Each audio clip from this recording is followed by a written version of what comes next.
Global Talk. அன்புள்ள எமது global நேயர்களுக்கு ஏக இறைவனின் சாந்தியும் சமாதானமும் உண்டாவதாக. கடந்து சென்ற மணித்தியாலங்களுக்குள்ள உலகில் நடந்த முக்கியமான சம்பவங்களோட தொகுப்புகளை பார்ப்போம். இந்த வகையிலே முதலாவது செய்தியாக,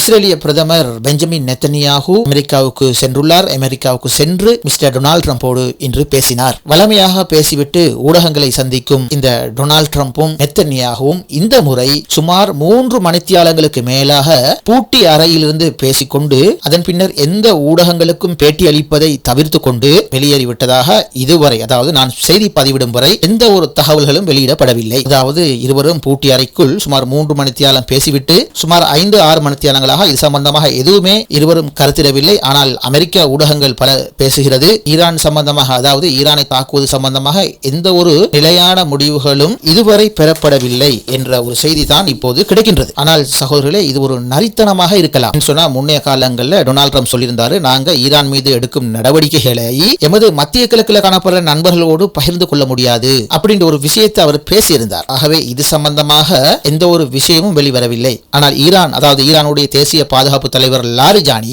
இன்றும் அவர் குறிப்பிடுகிறார், நாங்கள் அமெரிக்காவோடு பேசுவதற்கு தயார். அந்த அஜெண்டாவில், அதாவது பேச்சுவார்த்தைங்கிற அஜெண்டாவில் ஈரானுடைய அணுசெறிவூட்டல் சம்பந்தமாக பேச்சுவார்த்தை நடத்துவதற்கு நாங்கள் எப்போதும் அமெரிக்காவோடு தயாராக இருக்கின்றோம். நாங்கள் அணுகுண்டு தயாரிக்க மாட்டோம் அப்படிங்கிற விஷயத்தில் ஐஆர்ஜிசியும் ஈரானிய அரசாங்கமும் தயாராக இருக்குது. காரணம் என்னன்னு சொன்னா, எல்லாம் தயார், செறிவூட்டப்பட்ட உச்ச நிலையில தான் இருக்குது. ஆனா இன்னும் பொருத்த இல்ல, அதாவது பொருத்தி ஒரு அணுகுண்டா உருவாக்க இல்ல. அவ்வளவுதான் ஈரான் இப்போதைய நிலைமை. ஆகவே நாங்க பொருத்தி அணுகுண்டெல்லாம் உற்பத்தி செய்ய மாட்டோம், பேச்சுவார்த்தைக்கு தயார் அப்படின்னு சொல்ற ஈரான் மாறாக பூஜ்ய கொள்கை என்று சொல்லிட்டு ராக்கெட்கள் எல்லாம், அதாவது ஏவுகணை உற்பத்தி செய்யக்கூடாது, 300 கிலோமீட்டர் தாண்டின ஏவுகணை எல்லாம் அழித்திட வேண்டும் அல்லது இழுத்து மூடி இஸ்ரேலுக்கு கொடுத்து விட வேண்டும். அடுத்தது ஈரானுடைய ஆதரவு அமைப்புகளான ஹூதிகள் மற்றும் ஹெஸ்புல்லாக்களோடு தொடர்புகளை ஏற்படுத்தக்கூடாது, இப்படி எல்லாம் பேசக்கூடாது, இதெல்லாம் பேச நாங்க வரமாட்டோம் அப்படின்னு சொல்லி லாரிஜானி தெளிவாக சொல்கிறார். பேச்சுவார்த்தைனா அணு சம்பந்தமான பேச்சுவார்த்தைக்கு மாத்திரம் தயார் என்று நேற்று நெத்தன்யாஹூ அமெரிக்காவுக்கு செல்லும் போது லாரிஜானி ஓமானுக்கு சென்று இந்த விஷயத்தை அமெரிக்காவுக்கு தெளிவாக சொல்லுங்க என்று சொல்லியிருக்கிறார். நேற்று நான் சொன்னேன், ஈரான்ல இருந்து ஓமானுக்கு போய்க்கிறாங்க, ஆனா என்ன பேசுனேன்னு தெரியாதுன்னு சொன்னேன். இந்த செய்தி தான் ஓமானில்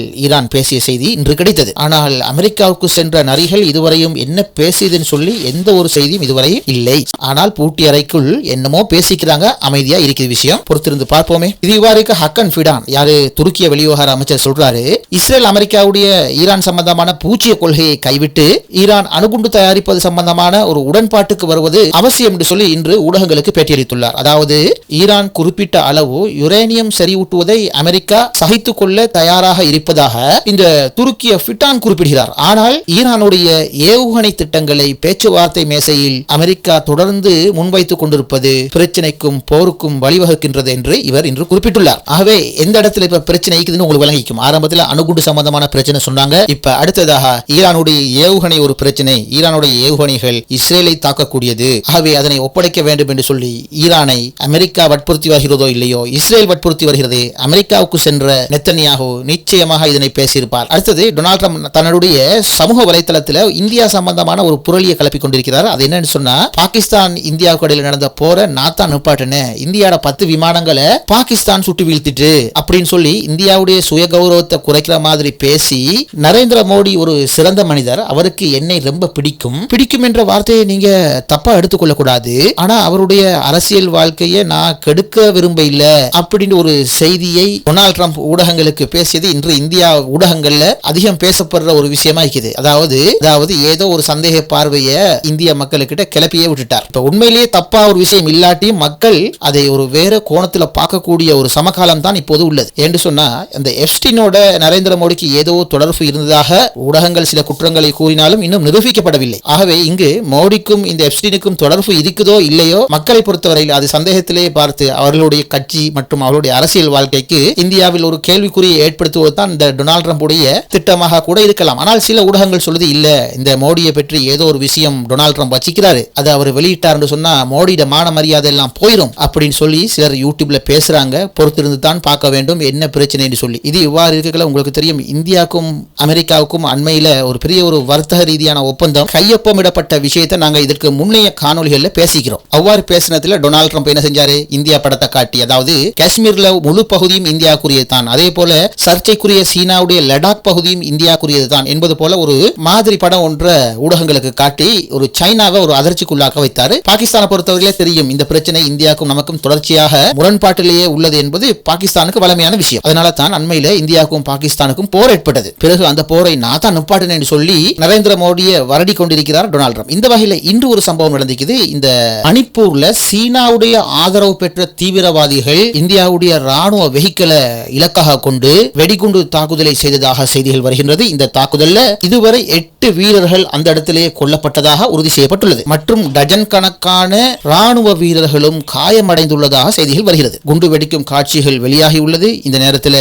இந்தியாவுக்கும் சீனாவுக்கும் இடையில் தற்போது ஒரு பதட்டம் உருவாகக்கூடிய வாய்ப்புகள் உள்ளது. பாகிஸ்தானுடைய தீவிரவாதிகள் இந்தியா மீது தாக்குதல் நடத்தினார்கள் என்ற பெயரில் இந்தியா பாகிஸ்தான் மீது ராணுவ நடவடிக்கை மேற்கொண்டது போல சீனா மீது ராணுவ நடவடிக்கை எடுக்க முடியாது. ஆகவே இவர்களுக்கிடையில் ஒரு வாய் வாக்குவாதம் இடம்பெறலாமே தவிர யுத்தம் என்று ஒன்று வருவதற்கு வாய்ப்பு கிடையாது. காரணம், இந்தியாவை விட பல மடங்கு பலம் பெற்ற நாடு சீனா. உங்களுக்கு தெரியும், சீனா அண்மையில் கண்டுபிடித்த மிகப்பெரிய ஒரு கண்டுபிடிப்பு என்ன, பூமியில் இருந்து கொண்டு விண்வெளியில் காணப்படுற செய்மதிகளை, ஏன் விண்வெளியில் இருக்கிற ISS அதாவது இன்டர்நேஷனல் ஸ்பேஸ் ஸ்டேஷன், அதனையே சிதைக்கக்கூடிய அளவு மின்காந்த அலைகளை உருவாக்கக்கூடிய ஆயுதத்தை வெற்றிகரமாக பரிசோதித்த கதை நீங்கள் ஏனைய ஊடகங்களில் கேள்விப்பட்டிருக்கலாம். அதாவது விண்வெளியில் உங்களுக்கு தெரியும் ஒரு ஆய்வுக்கூடம் இருக்கிறது, ISS ஒன்று. அதுல எல்லா நாடுகளும், குறிப்பாக ஜப்பான், அமெரிக்கா, பிரித்தானியா போன்ற பல நாடுகள் அவற்றில் இருக்கின்றது. அந்த ஆய்வுக்கூடத்திலிருந்து விண்வெளியை ஆய்வு செய்து வருகின்றார்கள். இவை அல்லாமல் உலகத்துடைய முழு கம்யூனிகேஷனும் பூமியை சுற்றி உள்ள சேட்டலைட்லேயே தங்கியுள்ளது. அதுபோல இன்று நவீன ஏவுகணைகள் இயங்குவது, இன்னொரு நாட்டை உளவு பார்ப்பது, காசி கொடுக்கல் வாங்கல் நிகழ்த்துவது எல்லாமே இந்த செய்மதியின் ஊடாகத்தான், அதாவது செய்மதி தொடர்பாடல் ஊடாகத்தான் நடைபெறுகிறது. சம்டைம் இந்த செய்மதிகள் செயலிழந்து போகுமானால் இந்த பூமியில் இருக்கிற அனைத்து தொடர்பாடல்களும் ஸ்தம்பிதமடைந்து 1800ஆம் ஆண்டுக்கு முன்னுள்ளவர்கள் போல மாறிவிடுவோம். போன்ல யூடியூப் கூட பார்க்க முடியாது, அமெரிக்க ராணுவத்தினால நகரக்கூட முடியாது. ஈரானுக்கு அடிக்க வந்திருக்கிற அனைத்து அமெரிக்காவுடைய கப்பல்களும் சைமதி கனெக்ஷனோட ஜாயிண்டா தான் இருக்குது. அதை வைத்துக் கொண்டு தான் கடல்ல பாதுகாப்பாக நின்று கொண்டிருக்கின்றார்கள். அந்த கப்பல்கள் ரேடார்கள் ஊடாக செய்மதியில் தொடர்புபடுகிறது. அந்த செய்மதிகள் எல்லாம் அவர்களுடைய அமெரிக்கா நாட்டோடு தொடர்புபடுகிறது. இப்படி ஒன்றுக்கொன்று வலைப்பின்னலோடு தான் இந்த அமெரிக்கா படை ஒவ்வொரு நாடுகளையும் உளவு பார்த்து தகவல்களை பரிமாறி சிக்னல்களை அனுப்பி அந்த நாடுகளை ஆக்கிரமிக்கிறதும் இலகுவாக கைப்பற்றும் வேலைகள் எல்லாம் நடக்குது. இந்த வகையில சீனா கண்டுபிடிச்சிக்கிற இந்த எலக்ட்ரானிக்கல் கதிர்களை பயன்படுத்தி பூமியிலிருந்து விண்வெளியில் இருக்கிற அனைத்து செய்மதிகளையும் தொடர்பாடல் கருவிகளையும் தற்காலிகமாகவோ அல்லது நிரந்தரமாகவோ செயலுக்கு செய்யக்கூடிய ஒரு பலமான கருவி தயாரிக்கப்பட்டு விட்டது சகோதரர்களே. அதாவது இந்த கருவி என்ன செய்யும் சொன்னா, அதிக மின்னணுக்களை அனுப்பி செய்மதியில் காணப்படக்கூடிய சகல உபகரணங்களையும் எரித்துவிடும் அல்லது பழுதாக்கிவிடும் அல்லது தற்காலிகமாக அவை வேலை செய்யாமல் நிறுத்திவிடும். இப்படி ஒரு தொழில்நுட்பத்தை தான் இந்த சீனா உருவாக்கி உள்ளது. இது 2-3 நாட்களுக்கு முன் அதிக ஊடகங்கள்ல பேசப்பட்ட முக்கியமான ஒரு விஷயம். இதை பார்த்து உலக நாடுகளே கவலைப்படுவது. ஏன்னு சொன்னா, இந்த பூமியில் இருந்து கொண்டு பூமியில முழு செயற்பாடுகளையும் இந்த கருவி மூலம் என்ன செய்யலாம், சம்பிதமடைய வைக்கலாம். ஆகவே இது ஒரு மிகப்பெரிய ஆபத்தான ஒரு தொழில்நுட்பம் என்று அமெரிக்கா, ஐரோப்பிய நாடுகள் கருதுது. இந்த கருவியை அமெரிக்காவுக்கு உற்பத்தி செய்யலாதா அப்படின்னு கேட்டா அமெரிக்காவுக்கும் இயலும். ஆனால் என்ன விஷயம் என்று சொன்னா, இந்த கருவி உற்பத்தி செய்யும் போது சாதாரணமா ஒரு பெரிய அளவு ஒரு பில்டிங் கட்டிடம் போன்று இருக்குமா. அந்த அளவு ஒரு கட்டிட தொழில்நுட்பத்துக்கு கீழே தான் இந்த காந்த மின்னழுத்தம் கொண்ட கருவியை உற்பத்தி செய்ய முடியுமா. ஆனால் சீனா தற்போது உருவாக்கியுள்ள இந்த கருவியை பற்றி குறிப்பிடப்படுகின்றது.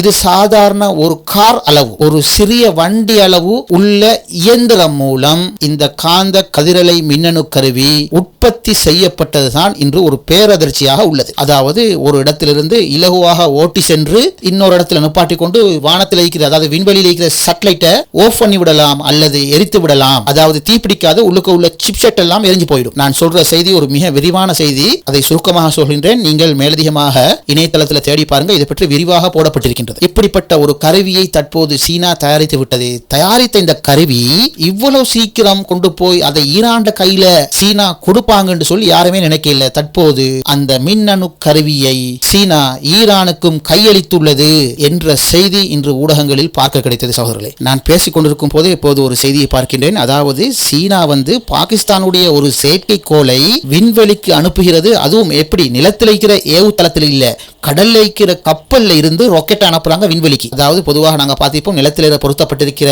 ராக்கெட் தான் விண்வெளியை நோக்கி செல்லக்கூடிய திறன் உள்ளதாக இருக்கும். ஆனால் இப்போது நான் பார்த்துக் கொண்டிருக்கும் காட்சி, கப்பல்ல இருந்து பாகிஸ்தானுடைய 7 செயற்கைக்கோள்களை ஏற்றிக்கொண்டு சீனா விண்வெளிக்கு ராக்கெட்டை ஏவுகிறது. அதாவது பாகிஸ்தான் பணம் கொடுத்திருப்பாங்க. இந்த வகையில சீனா இந்த விண்வெளி துறையில கூட மிகப்பெரிய அளவு தன் செல்வாக்க வளர்த்து கொண்டு போகுது என்பதுதான் இங்கு நாங்க பார்க்கக்கூடிய விஷயமாக உள்ளது. அடுத்த ஒரு செய்தி சகோதரர், USS ஆப்ரஹாம் லிங்கன் விமான தாங்கி கப்பலை, அதாவது ஈரானுக்கு இருக்கிற USS ஆப்ரஹாம் லிங்கன் விமான தாங்கி கப்பலை ஈரான் திடீரென்று பீதியடைய செய்துள்ளது என்று ஒரு செய்தி வருகிறது. அதாவது தங்களுடைய அதிநவீன ட்ரோன்களை வெற்றிகரமாக அந்த கப்பலுக்கு அருகே செலுத்தி வட்டமிட செய்து பின்னர் வெளியேறியுள்ளது. இந்த ட்ரோன்களை அந்த கப்பலில் உள்ள உயர் தொழில்நுட்பம் மிக்க ரேடார்கள் இடைமறிக்க தவறிவிட்டன என்ற செய்தியும் தற்போது கிடைக்கின்றது. அதாவது இதெல்லாம் அமெரிக்காவுக்கும் இஸ்ரேலுக்குமான செய்தி தான். இது போர் என்று ஒன்று ஆரம்பிச்சிங்க, ஈரானும் அடி வாங்கும். ஆனால் அமெரிக்காவும் இஸ்ரேலும் இதுவரை வாங்கி கட்டாத அடிகள் வாங்கி கட்டுவார்கள் என்பதுதான் இதிலிருந்து தெரிய வருகிறது. அடுத்த ஒரு செய்தியாக,